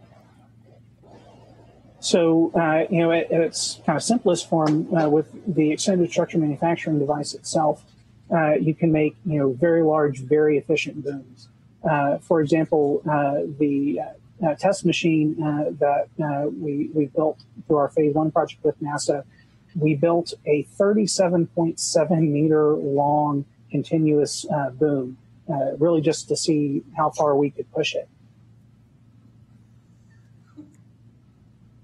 My dog's playing with lights, sorry. She's adorable. That's important because before, the world record for the longest continuous 3D printed object was about 5 meters. We're now certified by Guinness as having, the largest 3D printed continuous object in the world. And so we made a boom that's about 7 meters longer than that Vega rocket that you showed earlier, which it's actually stuck in the building now. NASA wouldn't let us knock any of the walls out to take it out of the building. So that's going to be interesting to see what happens with that. But, with that kind of capability, that allows you to build, ultra large structures like we showed in the Ulysses video. When you combine that with robotic assembly, like what's shown here in the DELO video, that could enable you to do things like put like a 40 meter diameter radar reflector or communications reflector on a satellite the size of the Laddie mission. And that's important because right now, a lot of what's limiting what we can do with small satellites is, the size of the antennas that they can carry. So if you can fly, smaller, less expensive satellites at lower altitudes, but have antennas that are large enough to handle, high density video and other high throughput services, that allows you to dramatically increase the capability of your satellite networks. I think what you guys are doing with on-orbit construction and the steps in your program that you guys are doing are just so incredible. Like, of course, it hasn't, the Archinaut stuff hasn't, oh my God, this is the best interview I've ever done. This is great, so much fun. The cool thing is also that when the lights go down, we can still see you, so your camera must be really great. That's good. Yeah, my daughter's trying to put a Starfield background for me. Oh, that's so cute. Oh my goodness. When she's a little bit older, if she wants to come and help us here at Tomorrow, we would love to get her on and get her interviewing people someday. I think it'd be really cool. She seems to love being on camera, so that's a great trait. So Archinaut hasn't flown yet, though. So this is all going to be great, but we need to make sure it works. So how confident are you guys that you can actually pull this off? Oh, we're supremely confident. We've actually already done some ground demos of the particular architecture that we've proposed for that first flight demo. And we have a strategic partnership with Northrop Grumman Aerospace Services and Northrop Grumman Technical Services that has really underpinned a lot of what we're doing. So they focus on, spacecraft avionics and a lot of the complicated spacecraft integration, so that we focus on what we do best, and that's the on-orbit manufacturing and robotic assembly piece of that. And so as we're developing those systems, they're teaching us how to operate long-term in a space environment and build on that storied history that they have, so that we don't have to make all of the same lessons that they've already learned with decades of experience in this business. And they're sticking with us in this phase 2 effort that we've proposed. They're a big part of our team, and we're very excited to continue that partnership going forward. And I think that's something I would like to mention. I think it's been really important to our success, is that we're a small, roughly 50-person company that has grown tremendously, especially over the past 3 years since we first started flying equipment to the space station. But we are also, I think, humble enough to know that we don't know what we don't know, and we need good partners, and we need good teammates to deliver advanced missions and the advanced capabilities to the people that actually need them. And so we've built these great partnerships with companies like Northrop Grumman, Brascom. We're doing a lot of work with Moog CSA Engineering on adapting our technology to use on ESPA rings, and they've been fantastic partners on that. And so I think that's been a key element of our success, is building the right teams and the right partners in industry to show to people that we can deliver really amazing capabilities. And if people wanted to find out more information about MadeInSpace, where can they go? So our website, MadeInSpace.us, is a great place to go. It's where we post a lot of our updates on new projects and some of our new R&D. We also put all of the videos that we've shown online on our YouTube channel. So if you just search for MadeInSpace on YouTube, you'll find our channel. And then for current events and news, go find at MadeInSpace on Twitter and MadeInSpace on Facebook. And that's where we keep everybody up to date on what we're doing. Awesome. Well, you know what? I wish you guys all the best, because you're doing amazing work, and I think this can really revolutionize the way we as a civilization go to space. So thank you very much for your time, Justin. And before we go to break, I do want to give a very big thank you to all of the citizens of tomorrow, because this show would not be possible without your help. So these are our Escape Velocity citizens. They contribute $10 or more per episode, but we also have our orbital citizens. And our orbital citizens contribute $5 per episode. They get their name in the show, as well as a bunch of other cool rewards as well. So if you would like to contribute to the shows of tomorrow, head over to patreon.com/TMRO. All right, we're going to take a quick break, and when we come back, questions and comments from you, the community of tomorrow. Stay tuned. We'll be right back. Science. It both draws us together and tears us apart. Brings discoveries to cure us and threaten us. It is neither good nor evil. It is what we decide to make of it. There is so much more to learn, and we are curious. Together, let's explore the science of tomorrow. And welcome back. We're so glad to have you back for the final segment of our show, which is where we get your comments from last week's show.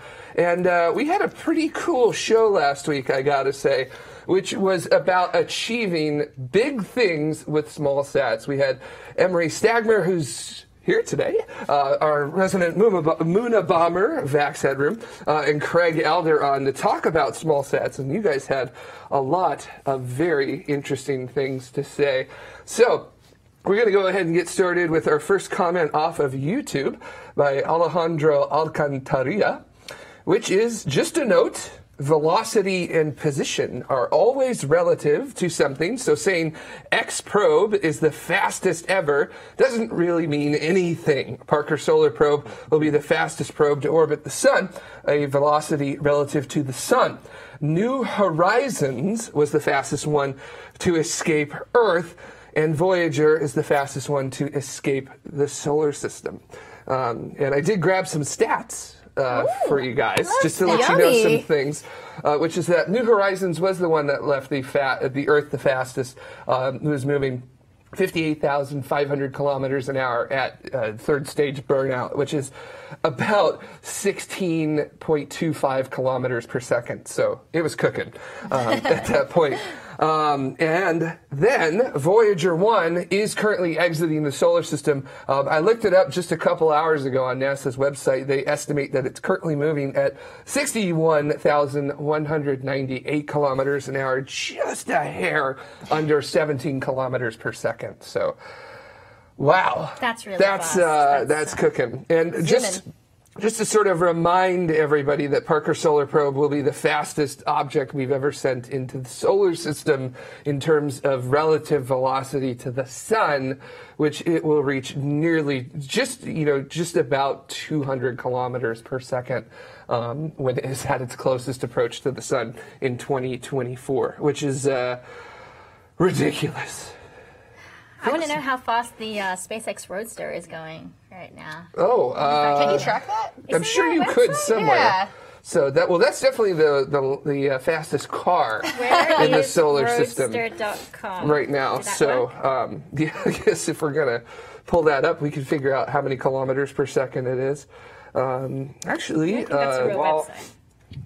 What you got, Mike? Oh, while we're waiting for that, we should move on to the next one. If we find that, we can yeah, sure thing. All right, and our next one actually comes from the community of tomorrow. That's right. We got this one from Frida from community.tomorrow.tv, which is, I know a college student who did CubeSat design as a senior project. CubeSats include onboard permanent magnets, which quickly align the CubeSat with the magnetic field of the Earth. So when we see the CubeSats flailing about and rotating after a cosmonaut manually throwing it out, don't worry, it will quickly stop rotating and settle down into a happy orientation. Unless that CubeSat that has a magnet also is next to a CubeSat with another magnet, as we learnt last week from Vax. They can magnet together. And then, whoops! It's bad. Unintended match made in space. So, Mike, what were you going to say? Well, hopefully, I guess, I can see how that could still happen. But I mean, that's brilliant though, to have a passive system like that that can just orient itself with the Earth's magnetic field. That blows my mind. So yeah, that's really cool. Yeah, very, very neat. All right. How neat is that? Yeah, that's pretty neat. Moving on to our next comment from Michael Farrell off of YouTube, which is nano-engineered swarm bots seem to offer an efficient way to do relatively cheap planetary exploration relating to the small sat concept.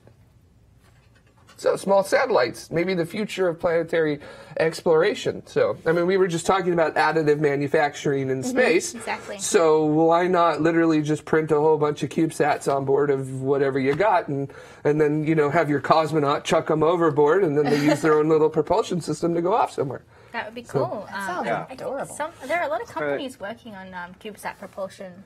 So a lot of them use water as the fuel, which is good. You were talking about water on the moon, so throwback. There you go. Way back when.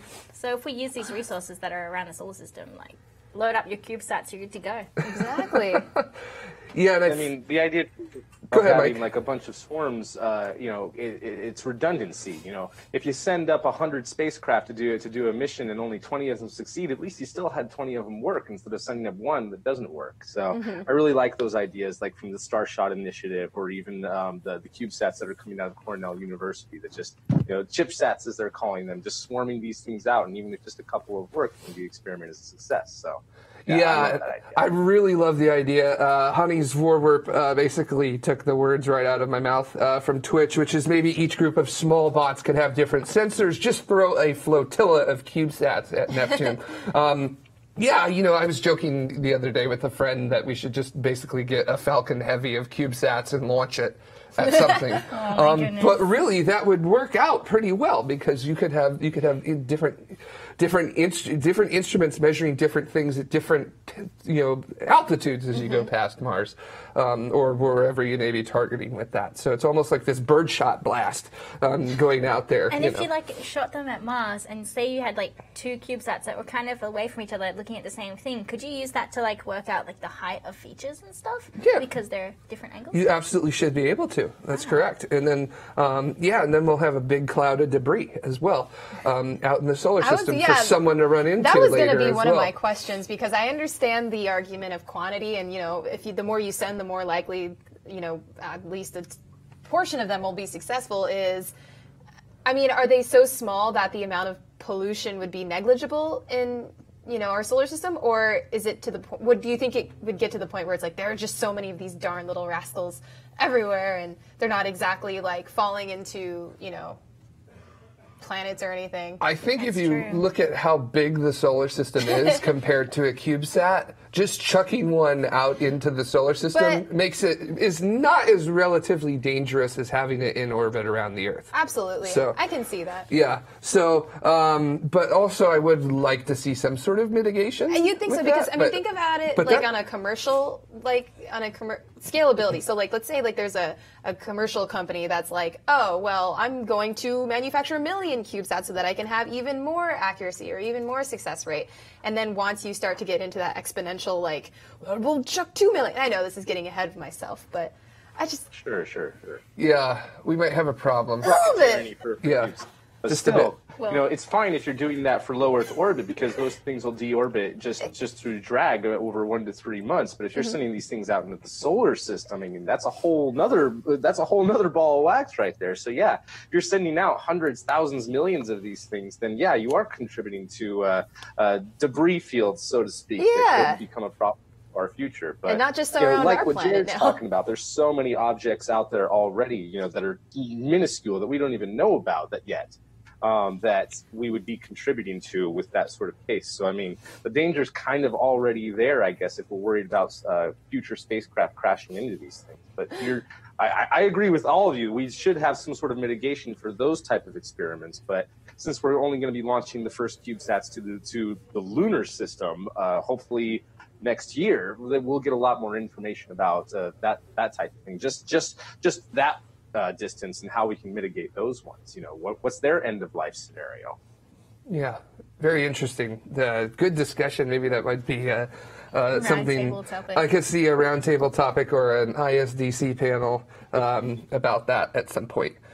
So, moving on to our final comment from Greg Woods from YouTube, which is a correction, apparently, for last week's show about a story, which is white dwarf stars are not cool. Red dwarf stars are cool. And indeed, Looking it up, red dwarf stars, they have surface temperatures at just a little bit about 3,800 to 4,000 degrees Celsius, while white dwarf stars, at least right after the end of that star's life that leaves a white dwarf around, they're usually at about 100,000 degrees Celsius. Pretty spicy. They do cool down. Eventually. It does take a very long time for them to cool down. No white dwarf star that has been made so far in the universe has cooled down enough to basically become what we would call a black dwarf, which is not emanating any radiation beyond background with it. But hey, it's as I've always said on the show, we have a very smart audience watching us, a very good audience watching us, and if we ever get something wrong, our audience never hesitates to correct us. So, which is good. I dig that. Yes. Does that mean you could run into a black dwarf unexpectedly if you can't see it? Oh no, not again. That was a legit question. I would imagine that you probably could.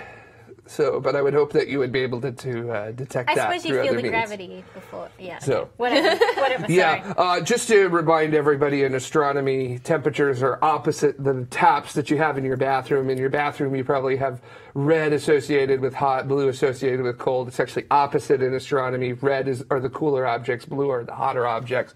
So if you ever go to your friend's house and they're an astronomer and you need to wash your hands with hot water, make sure to use the blue faucet. So. Very good stuff. Thank goodness. So, I don't know what I would have done without that information. With your permission, Capcom, I did just a quick Google search, and according to Google, the Tesla Roadster with Starman's going 3.5 kilometers per second. Okay, that sounds about right. Yeah, it's out beyond Mars's orbit, if I remember correctly, at this point. So it should be moving relatively slower than even Mars does in its orbit around the sun. So very, very cool. All right. Well, there you go, folks. The Tesla Roadster, not really moving all that fast at the moment, was moving fast when it left Earth, but I think even at 3 kilometers per second, it's still the fastest car in the solar system, at least. So very, very cool. So, to wrap up our show, we want to thank our Escape Velocity citizens. Of course, these folks have given us $10 or more per episode. We also have our Orbital citizens. These folks have given us $5 or more per episode. We also have our Suborbital citizens, which give us $2.50 an episode or more. And of course, our Ground Support citizens. These folks give us anywhere from $1 to $2.49. That's very exacting. Over on patreon.com/TMRO. We cannot do this show without these incredible folks who help crowdfund the shows of tomorrow. It is so amazing that all of you are willing to financially help us out as much as you do, and we cannot express our appreciation. We cannot quantify it enough to let you know how much we absolutely adore you, and maybe we love you a little bit as well. So this is getting very sweet. Yes, it is. So much. Very intimate. So we have got a heck of an episode next week, because we have someone who I believe, if I remember correctly, has been the guest the most, actually, on this show, which is sort of our annual check-in with Dave Maston. You may have heard of a space company called MadeInSpace Systems. You know, they're just flying autonomous rockets out in the Mojave. No big deal, right? But, you know, we're very excited always when Dave Maston comes back, because basically half of the interview is Dave, Dreamy Dave, basically saying, I can't talk about that. So we'll see next week what Dave can't talk about. We'll also find out what he can talk about. The very small amount of things that he can talk about. But basically, Dave has the best hobby ever, and I'm totally jealous of him. I'm so excited he's coming back. So yeah, all right. So thank you, folks, for watching tomorrow, and we'll see you around, I suppose. See you later.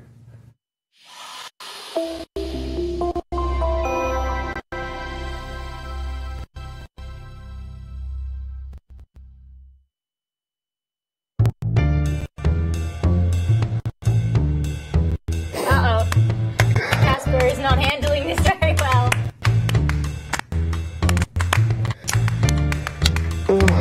You can do it, Casper. You can do it. Me and Casper feel the same right now. Anyway, Justin is still with us. Justin, oh my goodness, that was so much fun. I had a blast. Yeah, I'm glad you enjoyed it, because that was one of the favorite interviews I've ever done. Your daughter is amazing. I feel like... Yeah, I got a message from our engineering office saying that they had this on the big screen, and that my daughter's antics had the whole room rolling. It was happening here too. Everybody was laughing, and I was like trying so hard to keep my composure. There was a few times I lost it, but it was usually when there was like an image on the screen or we were playing a video or something. But oh man, I was like, okay, I need to like stay focused, but also this is amazing, but also like, quick, what's the next question? It was really cool. So. Good job to both of you for keeping composure, and I like how we even got to ask her a question too. Yeah, that was great. Super cool. I think there's actually a whole bunch of questions that I didn't get a chance to ask in the chat room because we kind of like we jump between topics, and so I didn't want to like, go back and start talking about the other thing again. So let me see what I got here. But people were I have a question about the recycler, if I may. Yeah, go for it, Mike. How does that system work? Are you guys like melting down the waste material and respooling it? How does that work? Yeah, more or less. What we do is we've got a feed system that breaks down whatever's fed into it into essentially a uniform particle size, and then we remelt it down and extrude it into filament. Okay, That's easy, awesome. Nice. We've got a question from Smokey Dog in the chat room here. And Smokey Dog asks, 3D printing on Earth often requires that the object being manufactured has supports built into the design. Is that not required on orbit since it's a weightless environment? Correct. We design everything so that we don't have to use supports, in part because that's wasted material, and in part because they don't have to hold their own weight. So we're done. That's awesome. Also, hi Vax, how you doing? Hey, it's awesome. We have Vax is with us, Emery Stagma, for those people that don't know Vax's actual name. Vax was on the show last week. Yeah, it's nice to have this continuity of people on the show. And hi to Justin. Nice to see you. Awesome interview, and kudos to both you, Justin, and Lisa for keeping their composure. It was so cute. It was so adorable. It was hilarious. Oh my goodness. Wow. Vax, did you have any questions you wanted to ask Justin? I need to recuse myself because I'm currently working on the Northrop Grumman part of the program with MadeInSpace. Never mind. I need to It's fine, because the chat room has lots.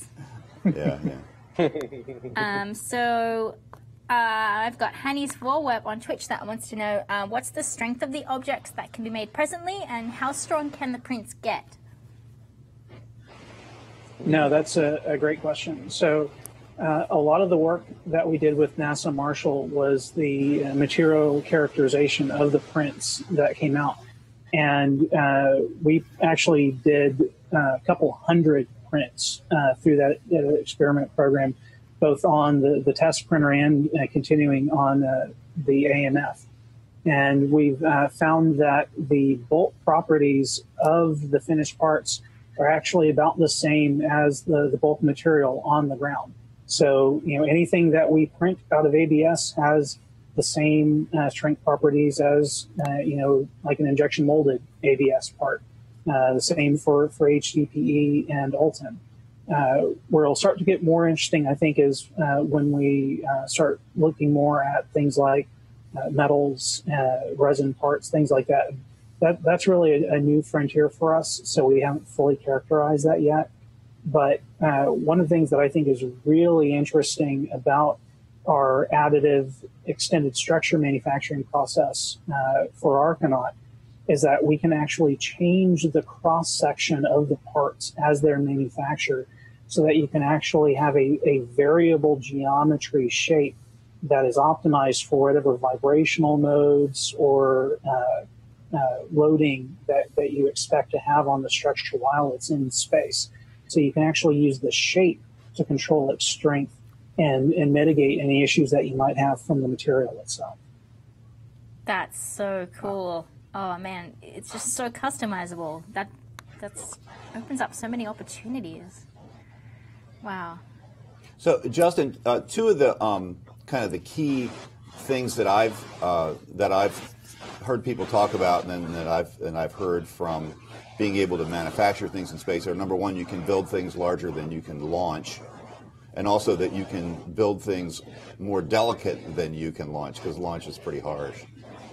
Is there any other really obvious benefits to those to being able to do that? Obviously, you can build things that you didn't know that you needed, right? Right. Yeah.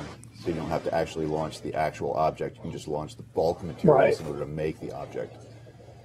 We're finding that there are two things that most people are interested in. You know, from the NASA side of the house, they're really interested in what we can do to reduce the amount of mass that you have to carry with you, because mass is money, mass is volume, mass is everything. Especially when you're talking about long duration missions, where right now you have to carry everything that you can foresee with you. And one of our interns did a demo to see like how fast they could solve the Apollo 13 problem if they'd had a 3D printer in the limb. And they were able to solve that problem in less than an hour by printing the adapters that they needed, rather than having to go through that crazy jury rig contraption that they ended up coming up with. We also kind of wisecracked that, The Martian would have been a very different movie if Mark Watney had a 3D printer. Which he should have, right? Because it's that far enough in the future, right? He should have. That was stupid. Right. Yeah. And so, having that ability to both reduce the total amount of bulk mass that you have to carry with you, and the ability to quickly respond to kind of your unknown unknowns when you get there is really important. And then for people that are interested in manufacturing for satellites, there's a lot that we can do to make space systems much more efficient and much more effective. So, for example, with the Archnaut system, we have found that you can put a set of solar array wings that are manufactured and installed by Archnaut that are up to 10 times bigger than what you can carry with kind of your standard body-mounted arrays, or even body-mounted deployable solar cells. And that's huge, because you look at what the Department of Defense wants to do with having wider distributed networks of smaller, less expensive satellites, because right now, they fly these multiple hundreds of millions of dollars satellites that end up being really big targets, and they're trying to get away. You have the revolution going on right now with installations really starting to come into that wasn't technically or financially feasible 20 years ago. Well, imagine what we can do if we can outfit these 100 to 300 kilogram satellites with multiple kilowatts of power. That enables them to do much higher broadband radio signals. That enables them to do onboard data processing in a way that they're power limited by now. And so I think even more so than what we're doing to help with space exploration, this industrialization of low Earth orbit is where you're going to see a lot of the opportunities grow. Yeah. We talked a little bit about that. You and the lights. They talked a little bit about that last week. Yeah. Making your own solar panels too. Holy cow. Real quick, I'm sorry, guys. I do have to go. This is so fascinating. I'm going to catch up on this later. But this was such a great show. Thank you so much for joining us, Justin. Thank you so much for being here, Bax. Oh man, this is so exciting. But I will have to catch you guys later, though. Thank you. This is a great show, everybody. Good job. Bye, Space Mike. See you, Mike. Yeah, wow. Just the fact that you can make solar arrays so much bigger now. I mean, you're right. So many applications right now are limited up there because of power requirements. And so if you're able to now have 3 times more power, 5 times, 10 times more power available to you on orbit, like, now what do you do with it, right? It opens up so many new opportunities. Oh, there are people that already have ideas for what they can do. We just got to prove it out on orbit first, and that's the next big step for us.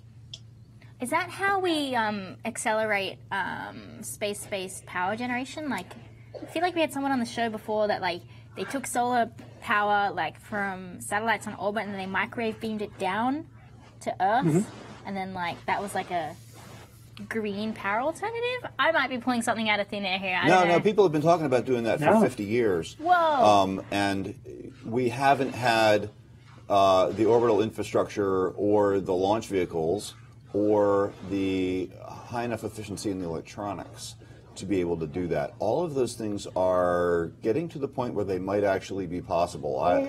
5 years ago, people were talking about, orbital power beaming power back to Earth. And I would look at them and go, the electronics just aren't there. Yep. You're going to lose so much efficiency and heat. You've got, the end-to-end of the solar power coming in to the microwave power going out of just the satellite. Those efficiencies were on the order of 20%, right, end-to-end, right? That means 80% of what you're getting in, you have to reject as heat somehow, and just the mass that you had to launch in order to have just the heat radiators, it didn't make any sense. Yep. Those things are getting to the point now where those efficiencies are much, much higher than that, and so we can start to talk about, I think, being able to do that without having to get rid of megawatts of heat, or even hundreds of thousands of watts of heat. That's awesome. That's so cool. Oh, man. Johnny Boy had a question. Can we push that up there? Any plans to 3D print CubeSats? I was listening to the earlier conversation about, swarms of CubeSats and all that. We actually did a demo on a parabolic flight where we printed a chipset and essentially replicated both the functionality of Sputnik, and if I remember correctly, our chief engineer programmed it to play the OSU fight song because he's an Ohio State grad. And so the technology is definitely on its way. We actually have the ability to print CubeSat structures on the space station right now. And then, if somebody wanted to fly an electronics package, that would then plug into that microgravity optimized structure and then put it in like the Nanorax deployer or the Japanese small satellite deployer. We have the technical capability to do that today. And once we get this, electronics manufacturing package really optimized and operational, you combine that with our structural manufacturing capability, and then, you really do have the ability to print an entire CubeSat on orbit. So that'll be definitely in the realm of the possible within the next couple of years. I'm excited for that. It's like you don't even need to do anything on Earth. Just like you're on the station, you're all set. Let's make a CubeSat. Let's send it out, and you're done. Oh, that's the dream. Yeah, we had an idea for a NIAC project with NASA Ames a while back, where we kind of looked at the idea of if a seed craft was sent to Alpha Centauri, and then when it gets there, we have a manufacturing machine that builds whatever CubeSats or probes you need, so they don't have to try to survive the journey. You just send a seed craft that's very heavily shielded with a bunch of feedstock and a handful of manufacturing machines, and then you build what you need, whether it's an ultra large antenna to send data back to Earth, or probes and satellites. You build all that when you get there, rather than try to carry it all with you. We need that on Mars. We need to send a manufacturing ship to Mars and make a giant antenna so that we can send more stuff back. That would be cool. I would like that a lot. Yeah, big RF antennas are one of the really kind of the low-hanging fruit almost. If you can build an antenna that can send back, it could be a football field sized kind of thing, and yes, allows you to have a way higher bandwidth sending back from those kinds of distances. It'd be a big deal. Very big deal. Yeah. Very big deal. We're looking into structures like that, both large flat reflect array panels, because those are more conducive towards robotic assembly, just because it's something that you can essentially stack them in a carrying case and then unfold them and weld them together on orbit.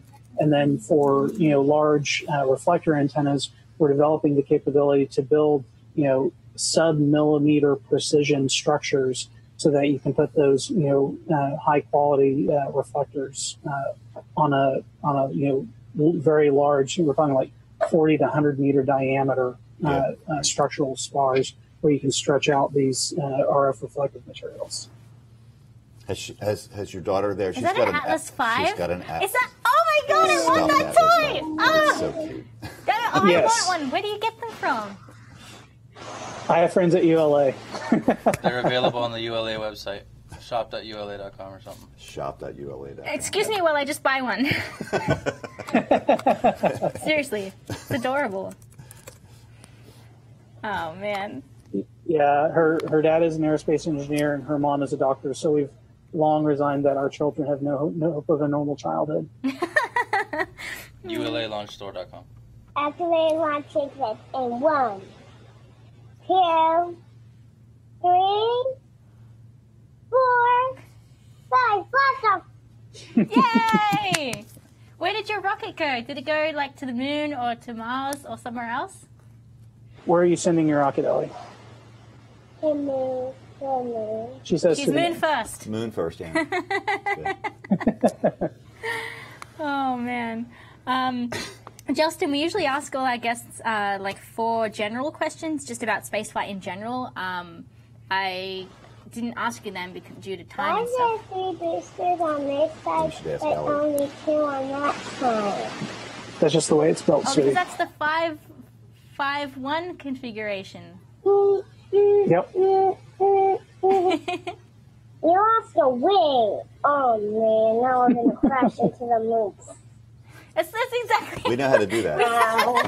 This is the best show ever. Okay. I say, sweetie, you see the man on the other side of the camera there? Mm-hmm.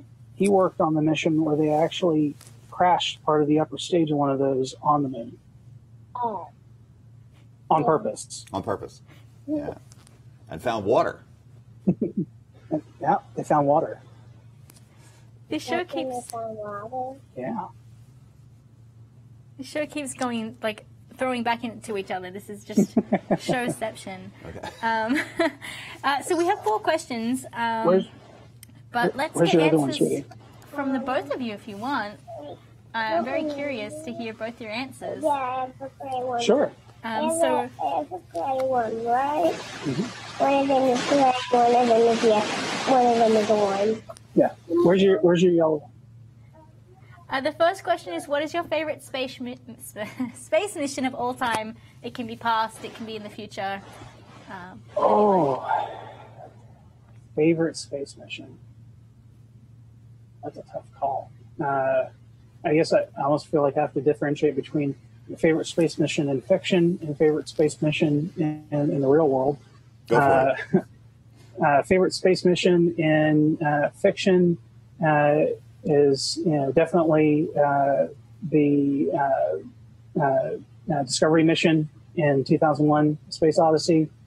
I saw that movie when I was a kid, and just the themes and the visualization, all that just grabbed me from the time I was little, and that's, I guess, in some ways still the world that we're trying to create and that I'm trying to create at MadeInSpace. Favorite space mission in reality, I would say would have to be because now we're talking about human versus robotic. That's a different question. That is actually legitimately different. If I have to pick one, I would say that it is still Voyager 2, because that was the first mission where we got to see the outer planets, with our own eyes and in detail. And when I was a kid, I actually had a super HD or super VHS video of the Grand Tour, and it used all the latest imagery that they had from Voyager at the time. And again, that was just something that captivated my imagination. And and that's something I'm actually grateful about being at MadeInSpace now, is because these are platform technologies. We're getting to build things that go help astronauts on the space station and on future missions. We're developing the technologies to build ultra large antennas for both commercial satellites and deep space missions. So we get to do a little bit of everything, and that's really exciting. Wow, that's so cool.